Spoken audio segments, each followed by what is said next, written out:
Would you like some tea? I would love some tea, please. This tea is anise hyssop, calendula, and mamaki. Cheers. What are these good for? Oh, so much. Austin Pasha Ersan. Yes. So glad to have you Thank you for on having Meathead me. Hippie. I've learned more about you, well, more from you in the last month than I've learned from anyone in my life. For real. Damn, thank you. Yeah. It's been a journey teaching each other. It's a journey. We started on a track running, and I think it's this whole concept that our tissues can't lie, and that's what you teach people. Your body doesn't lie. Right. It holds it. Right. And so everyone you encounter, every person you see walk, every person you see move, you see truth in what's happening. So you call it out and then you fix it, and it's so rad. Thank you. I love how you explain. That's how I do. The body can't lie, and body language. It was the original language, and I think it's like 40-50%. I can read on people, but environment and emotions have a lot to do with it too. What do you think of this tea? It's immediately calming me down, and the smell. It's so good, and actually, you and these teas have taught me just as much as I feel like I've taught you over this last month. So much to learn from nature, and how similar the teas in nature are to the human body. I mean, we are of the earth. Yeah, that's why I added the calendula, a little bit of like final day of Aries, fire, kick, solar plexus. Well, we could go so many places with this, but what I truthfully want my listeners to understand is that there's no problem they can't solve by self-awareness. And if we can dig into that in every way possible, you can heal yourself. Absolutely. And that's what you do with your clients. That's what you do with your people. That's what you do with the people you love. It's amazing to watch. So what would be the best way to introduce how somebody can be more assertive or aware of their flaws, what we consider flaws, or their imperfections, whether it's an injury that they're moving through, or whether it's the way they walk, or whether the way they hold themselves? What do you wish people knew about their body? I wish they knew that their capacity to heal is way greater than anyone has ever told them. Any doctor, any article, any current knowledge that we have on the body, it's greater. I mean, your ability to heal is only limited by your belief. And cancer to stubbing your toe, they can all be fixed. Tell me about your journey of healing self. Well, I was homeschooled, and I was gifted with scoliosis and flat feet and an underbite, and I was also gifted with parents who never pushed surgery and just gave me this endless playground to figure out how to heal myself. And my dad and mom are both meathead hippies. They really are. They're huge into the body. They're huge into the fascia and the muscles. They're huge into astrology. They're huge into diet, and they're huge into teaching me how to heal myself. And through that gift of me thinking I was damaged or broken, I learned how to heal myself. And apparently that when you can take care of yourself, that's what radiates out, and then people will come to you. So instead of worrying about fixing everyone else, I just learned how to fix myself. And it's like a never work in progress, or an always work in progress. Yes, always a work in progress. And I think the pursuit of perfection keeps me excited, even though I never aim to attain that, but it's a good road. Well, can we jump into human design slightly? Yeah. About how that has shaped how you operate in your life and how you really work with people. And I think it's just a different format because it's in alignment. It's in your design. And so I had a podcast in the past about human design, but until you and I talked about it, it never made sense to me. Like, it kind of makes sense, and there's a lot of long articles and a long amount of information that people have, but there's still some like hush-hush about what it actually is. Right. But you're like, no, it's stupid. It's simple. It's so just simple. this. Yeah. Human design was gifted to me by my parents, and I was raised on it. And what it taught me is that you can take all of these maps, astrology, human genetics, I Ching, the chakra system, and instead of arguing about what's different amongst those modalities, if you lay them all on top of each other, you'll see what is center, what is the same amongst all of those. So there's systemic contradiction, when it comes to astrology being better than I Ching, and no, science over this. And if you take Mother Earth, if you take the Earth as the first map, and then you lay astrology on top of that, and you see what's common, and then you look the I Ching, which is just another esoteric, and then human genetics, and when you lay maps on top of each other, you'll find the universality, but you'll find what's common amongst those. So that's what human design did for me, is it gave me permission to take a bunch of maps, lay them on top of each other, see what was common, and then watch what my feet were doing. They'd have a better understanding of who I am. And just knowing how manipulative the mouth can be, and not blaming anyone for using their mouth in a manipulative way, and just looking at the body instead, made me feel very safe in myself and my actions, and then I can read people that way too. And once I learned how to walk like a human and control my feet, I was able to control my soul. So I controlled where the sole of my foot went. So therefore I could control what I did. And once I got control of my walking, I could do metaphors like walk the walk, or take the first step, take my first step to sobriety and walk the walk of integrity. And there's so many metaphors oriented around walking, because walking truly is the blueprint for all species. It is. And you are helping me walk in a way that I haven't ever learned. And that's why I'm so obsessed with what we're doing with this course, because I feel like these issues that I've had with running, and these stories about my bunion, or being a bad runner, or I'm a sprinter, or I lift heavy things and I don't run, right? We just keep ourselves in these stories as long as we want to stay in them, right? But if we do it correctly, how that trickles into everything that we do. It's similar to the concept of, I'm going to learn how to put something heavy over my head, like I'm going to have more confidence walking into a room, or shaking someone's hand, or feeling as if I can own the space, or feel as if my energy can fill up a space. It all translates, but the simplicity of walking for me is overlooked, because that is what we do all the time. So when we're trying to take up space, or find ourselves, or do anything, if we can't walk, then it's all a lie. It's all a lie. It's all a lie, and you're confused. And the premise of what you and I are going to get into this course is that everybody should walk the same, whether you're a man, a woman, a child, transgender, anything. It doesn't matter what you've labeled yourself as, you should walk the same as every other human. There should be unique strumming patterns and little struts, but we're all subjected to the law of gravity. We all have muscles in the exact same place, and we all share a biomechanic. And bio meaning life, and mechanic how something operates. So what we're going to teach people is how they operate in life. And people will develop their own random trauma patterns from a car accident, from breakup, from very serious things like addiction or sexual abuse. And because trauma isn't stored in our brain, it's stored in our soft tissue. When we don't learn how to integrate and process our trauma, it is shown on the body 100%. You can tell someone who has been sexually molested by their back line being very timid, like a dog with its tail tucked between its legs, or a smoker whose lungs are trying to run from them, giving them kyphosis, or someone who's done something perverted and they're a little bit twisted and scoliosis shows up, or maybe they're an alcoholic and their body's running away from their liver. And so you can tell all of that by someone standing and they're walking, and then, of course, the stories that they tell themselves. So you can sit down with us, you can tell us what your story is, but essentially we can watch you walk, run, and throw, and we can see what chronic emotion you've had your whole life. Maybe you're someone who's been bitter all the time. A very common one is frustration. And then learning that all these emotions have a breathing pattern associated to them. So when I've been sad or angry my whole life, I'll adopt that breathing pattern. And the theory is there's a neutral way to breathe, there's a neutral way to walk, there's a neutral way to run. And when we can achieve that neutrality again, and we're not stuck in one end of the spectrum, then we can have that phase into the emotional and spiritual parts of our lives. So the theory is if you can't feel it in your physical body, I don't think that you can feel it in your emotional, spiritual body. So if you're someone who has scoliosis and you're crooked and twisted, and I ask you to center yourself, and all you do is close your eyes and tell yourself to be centered, I would argue that you haven't gotten any more centered than you were previously. And if you can't put your legs and your arms and your spine in a centered position, then you can't actually be emotionally or spiritually centered.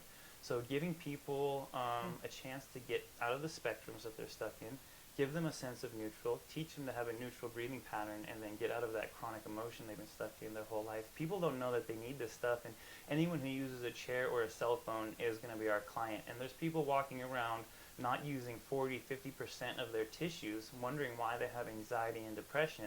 And you come to realize that those are just symptoms of your battery charge being low, just like the empty signal on your gas tank to your car. Anxiety and depression are just a warning sign that you don't have energy to do life, and that's coming from not using a majority of your body, those tissues not being hydrated, and not having an electrical charge. Most people are walking around like a AAA battery, but they should be like a Tesla coil. We're like a renewable energy source ourselves, and when you put emotions and spirit aside just for a second and go and adjust the physical body, those things tend to fall into place. I have flashbacks of us at the track and, you know, really trying to find that alignment, because you break down these pieces so that they are attainable, you feel them, and then they drill into you, because this is a new routine. It's a new system you're learning. Yeah, absolutely. Right? So people get frustrated, like myself, because it's not coming. It's like, oh, I'm not perfect, but. Yeah. But it's so good, because when you're holding these spots, so you find that spot, you're like, oh my gosh, I've never felt this muscle before, right? This touch in with your body, this like awareness of your body that you're not running from, you're finding. So it's like finding the weakest part and then loving it through. And it was just this epiphany of how crazy detached I was from certain parts because of how emotional it was. Like it brought so much emotion as you start moving through, maybe it's an injury pattern or maybe it's a trauma you've held since you were 6. Like you will break that up. And so we tend to do that. Like a lot of us want to find that trauma. We want to tap into it. We want to dig deep, but then we just hold it. It recirculates into our body again and again and again and again. Right. Oh, and it was deep. I was like, I'm sold. This is amazing. This is amazing, because what very quickly, when you are an open individual, ready to learn and ready to like dig into that piece, you see it trickle in your life through everything else that's mirroring back. So it's not just the workout. It's everything. It's everything, and nobody is going to be a natural at this system. The point of this system is to look at you specifically and where you're not moving and to put you in those positions. So someone can jump into kickboxing and just be a natural at it. Someone can jump into dance and be a natural at it, or CrossFit and be a natural at it. But this system negates any of that stuff, and it just solely works on what you're not a natural at. Maybe you're a natural jumper. Well, I don't have you jump, I have you sit. And maybe you're a natural runner. Well, I don't have you run, I have you throw. So we basically look at what end of the spectrum you're stuck on and then give you the other end of the spectrum so that you can then rest in neutral. So it can be very triggering to a lot of people, and a lot of people will compare it to like high school gym class when they're just embarrassed with dodgeball, and it's like, yo, someone's telling me to do something and I'm not able to do it, or that controller, that button isn't on my controller. So not only are we giving you this neutral pattern, which is innate in all humans, but we're going to specifically look at what you can't do and make you do them. And that brings up all kinds of emotional releases. And remember that trauma isn't stored in the brain, it's stored in our soft tissue as a survival mechanism. And an example would be like a 3-year-old who puts its hand on the stove and gets burned. That trauma isn't stored in the brain, it's stored where it happened, so that next time you feel heat, you'll pull away from it. Or maybe it was a dog that bit you in the stomach when you were 16. That trauma is stored there, so that next time a dog comes around, you'll pull away from it. Now, having the trauma stored there and then learning the lesson from that is one thing, and you don't need to keep the trauma stored there if you've learned the lesson. So trauma only stays stuck if you have yet to learn the lesson. So the dog can bite me, I can store the trauma, and then I can learn this lesson. Hey, when a creature is eating, leave it alone. And it wasn't that dog's fault, and I don't have to be scared of dogs anymore. I just know not to do that. And now you've integrated it, and that trauma doesn't have to be stored because the lesson's been learned.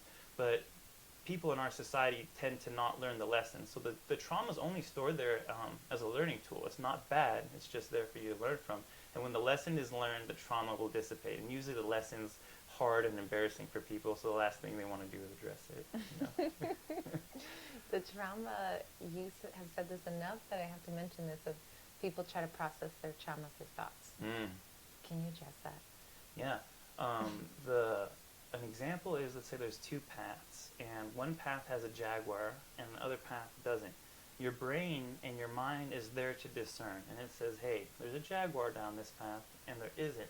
But it doesn't make the decision from which path you should go down. That's going to be a gut instinct. So even though there's a jaguar down that path, you have to tap into yourself, and it might say, hey, go down that path.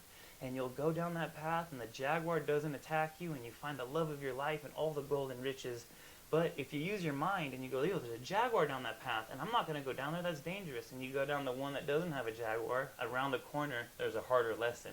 So I guess what I'm trying to get the point across is the mind is a beautiful gift for discernment, but it's not the decision maker. And because people try to make decisions from their mind, they lose touch with the organs that actually make the decision, primarily colon, intestines, heart, and liver. And when you negate these very magical organs inside the body and you just feed the brain, you create anxiety. You create symptoms and problems that aren't even there. So during this training, I over-cue you on purpose. Instead of giving you 2 or 3 cues, I give you 7 to 8 so that you will finally stop using your brain to figure out these moves, and you will go into your emotions and you will trust your tissues to remember this stuff. Trust. Oh, we should, that quote about trust. Which quote? You know which quote? The one about tissue or trust cannot be intellectual or yes. emotional. It must be felt within the body. We got to give a shout out to Richard Rudd and the Gene Keys. And trust is neither an emotional nor a spiritual act, but it is purely physical. And trust is either felt deep in the cells of your tissues or not. And it can be Buddhism, Christianity, Islam, all of these things, but trust itself has nothing to do with those. Until you feel it in your body, it cannot be expressed. And people would like to think their way through trust. They would like to think their way through everything. Think their way why they can or cannot trust instead of just feeling that trust is okay. And trusting your body to move is a birthright. To have effortless, free movement is a birthright. And for every single, and going back to the universalness of walking and running, and saying that all humans should share the same walking pattern, is because there's a lot of evidence that shows our brain developed at the same time our walking and our running did.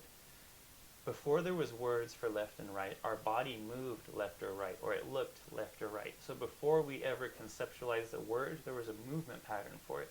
Before I learned to say up or down, I would move up or down. Before I learned how to say spiral, I would spiral. And my body's ability to spiral allows me to understand spiral.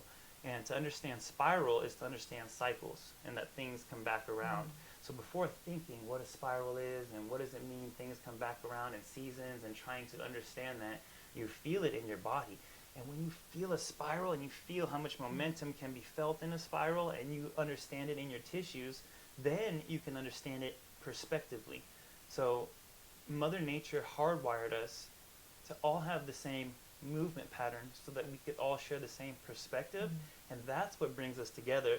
You'll never see anything more tight than a dance team or a championship soccer team. When everyone is doing the same drills, eating the same foods, praying the same way, they have the same perspectives, and that perspective is what makes humans and community and the world a more trusting place. So when you have millions of people with random trauma walking randomly, they have random perspectives and no one can agree on anything, this president, that president, this health, this diet. But when you get everyone walking the same and sharing the same perspectives, then you start to connect the world. And nature wanted us to do that as our birthright. She gave zebras the same movement patterns so zebras could think the same. And she gave us the same movement patterns so that we could think the same. And humans have a very complex movement pattern. It's called contralateral reciprocation. Contralateral meaning opposites, and reciprocation giving back to each other. So down to our biology, we're designed to have black give to white, left give to right, top give to bottom, ugly give to beautiful. And when all humans start to walk the same again, the world will be a more connected place. That's what I do at the Sacred Sons workshop. Is they hire me to assess people's body language, but in the 5-day course that we have, I get all these men standing the same, breathing the same, and walking the same. And therefore, when we do the emotional release, we're all on the same track. And by the end of this 5 days, you have 300 men all breathing, standing, and moving the same. And that's really what the glue is amongst all these modalities. And I've done a lot with men's work, and it's time to branch out and to do co-ed work. And women and men walk the same. And that's what will make us understand each other, is that we walk the same.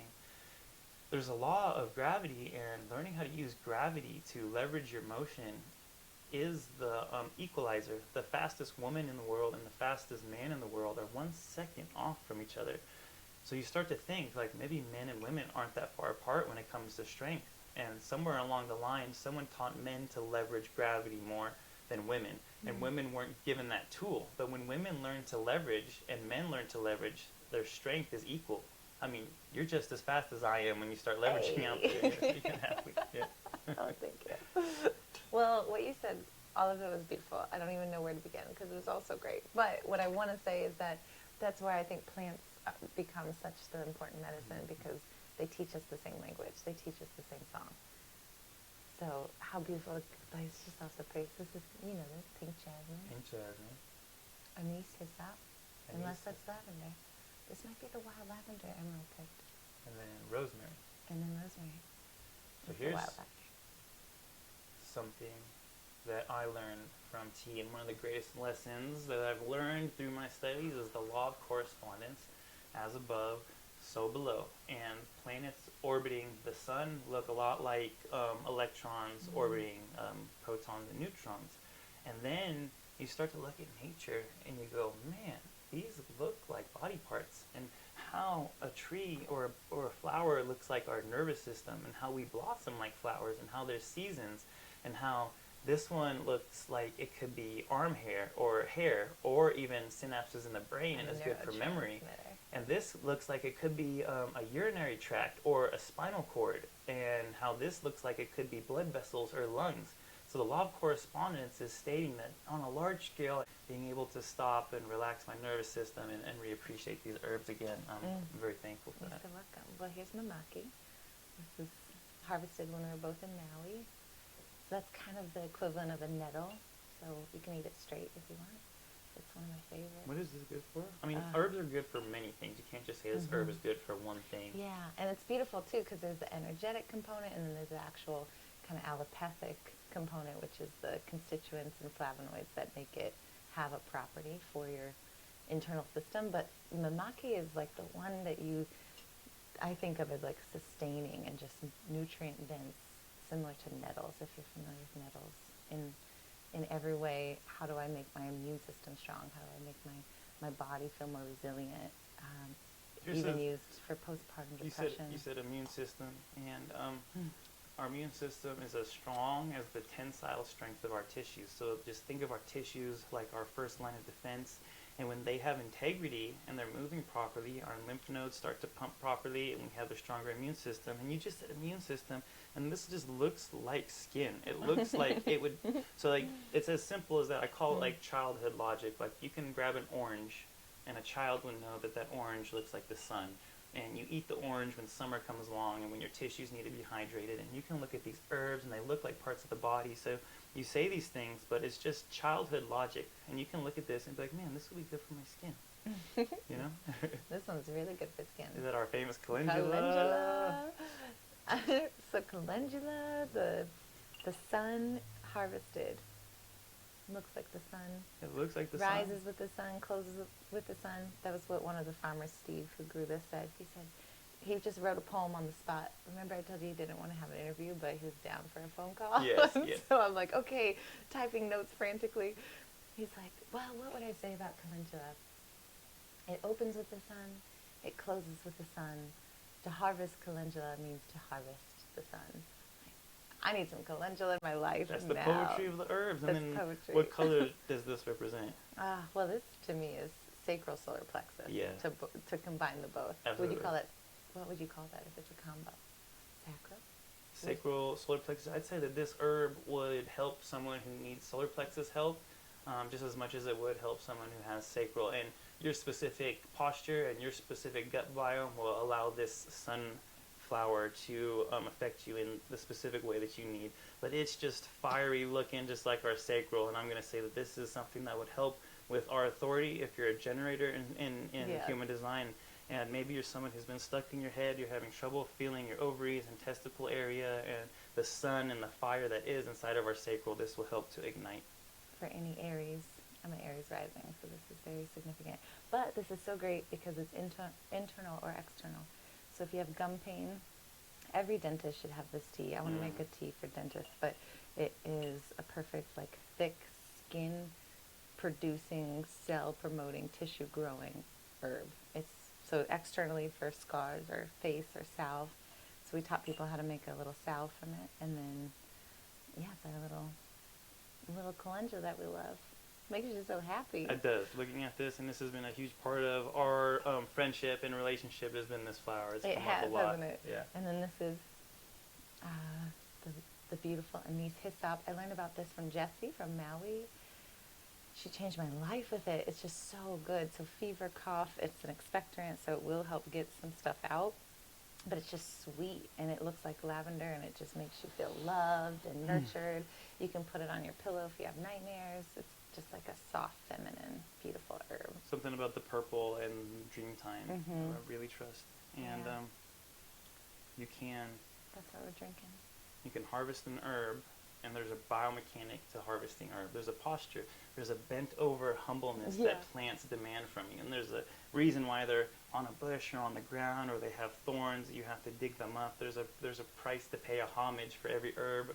And biomechanics and posture isn't about being rigid and upright all the time. And a lot of times, maybe someone who's been in the office, they don't need to have an upright posture. They need to go harvest and garden, and the posture of gardening is the thing that helps them. So every herb is at a different level, and every level will have a different posture. And just it's so full circle. You can ingest the tea, you can pick the herb, you can find the posture that has to go with the herb. In human design, herbs are most powerful when they're still in the ground. So just touching them and being with them, and then harvesting them, and then spending the time to dry them. There's this whole circle. I'm learning about herbs and the posture of herbs. And loving them before they even come to fruition, right? I think that's the piece people Listening to them. have broken, is that engagement back with them of you just are here to solve a problem, and that's why this relationship of planting and growing is so healing for people. You know what? One thing that is really fleeting in humans today is our peripheral vision. And because of the book, and not that books are bad, but anything that takes your attention into straight, so we'll say cell phone, or overeating, and that peripheral vision is dying. And I see you use your peripheral so much, and we'll be driving, and out the corner of your eye, you'll see pine pollen, or you'll see a bird, and you're so in tune with your peripherals. And peripheral nervous system is things outside of you, like light and sound and flowers. And I just have to give you a huge shout out. And I learned so much about peripheral vision from you, because we'll be walking in a straight line, and poof, you listen to the herbs. You let them call you, and they generally call to you through your peripheral nervous system. And your peripheral nervous system is highly dependent on your lateral line, and that's one of the main things that people have frozen in their bodies. So an inability to bend side to side and an inability to see peripherally is fleeting in humans today. And that's one thing that I think we would love to teach people, is to always have a sense of wonder and to trust your peripheral visions. And it's so good for movement, and it's so good for slowing you down and seeing things that you otherwise would miss. Thank you for sharing that. Well, it's activating when you train the way. So to recap what Pasha and I are doing over here, we're about to launch a course, and it's 4 weeks, 2 sessions a week to relearn more about yourself than you've ever thought possible. Yep, and using walking and running and throwing as the pillars. And the theory is that walking, running, and throwing are the things that humans should do most. And learning how to build muscle from walking, and taking something seemingly simple and subtle and giving it more power so that we can build muscle, connect our digestive system, our respiratory system, our eyes, and our herbs, and braiding those all in with walking. And I just highly recommend taking this course, because you don't know what you don't know, and I guarantee that you're going to learn something from this course that is going to redirect your life in such a beautiful way. Yeah, you're going to learn about how you hold yourself and why you're holding yourself that way, and stories that you didn't know you had, and it's just time. Everyone's ready for that change, so I'm so excited about it. But then also the archive that you offer online, this is the way I met you. It was the first class that I did with you, the first time I met you, and I walked out of that class feeling like a superhero for the first time in a long time. And it was because we were tapping into that lateral line and activating kind of those, I'm about to throw a javelin, I'm on Wonder Woman video 3. Yeah. It just was so good. And I just know that this is if we are looking for anything, we're looking for movement and inspiration that comes from the cell. That tissue is driving it. And when I was doing that workout, I was like, holy shit, this just woke something up in me. That's how deep it was. Yeah. And that's the type of movement you offer and is in the archive, and I'm so stoked about all of it. I kind of remember you saying that, not that you had lost motivation, but you have been through a wide variety of movement systems, Yeah. from animal flow to Olympic lifting, and you own your own gym, and after a while some things can get mundane when we hyper-focus on one modality. And when you came to class and we accessed new tissues, and you said that it reinvigorated you and it almost gave you hope that there still is hope left in movement practices. Yeah, for sure. And it's fun. It's so fun, the way it translates and the way it shows up and mirrors, and it's just so much deeper. It's like, yes, there's such a physical body, but like, I want movement that showcases all the things that I need to be seen. You know, like I want to dig into that deep practice of understanding my body at other layers and other worlds, and that's what this does. And I'm just so excited for our course to start, so that people can start to wrap their head around how much potential they all have in order to find who they are and where they want to go, and to just stop living in that story that everyone's living in, that we get really pissed off when we see people living in it. We get pissed off and sad, and when you have the tools to help but they're not asking for help, and then you offer this stuff but uninvited, and it just can build frustration like that. And then lost train of thought. Well, just the positive is that we're stoked for the people who are about to get their life changed, and it's going to be so good. And everyone wants this to lose weight and build lean muscle, and to make more money and to find the love of their life. And we are claiming that by grabbing hold of your walking and throwing, that you will be better able to meet things like the love of your life, and to have your posture and momentum ready to receive that, and to control the sole of your foot so you can walk towards more money. And what is an investment but a really good throw, you know? So when perspectives are linked to movement, when you learn to throw, when you learn the pattern of throwing, you learn the perspective of throwing. And what is a rocket to the moon but a really good throw? So it's not just being a football player and throwing a football, or even throwing. It's that we're claiming that these movement patterns will trigger a perspective in you that will make it so that you can throw a compliment towards your beloved and have it land. You're throwing a compliment.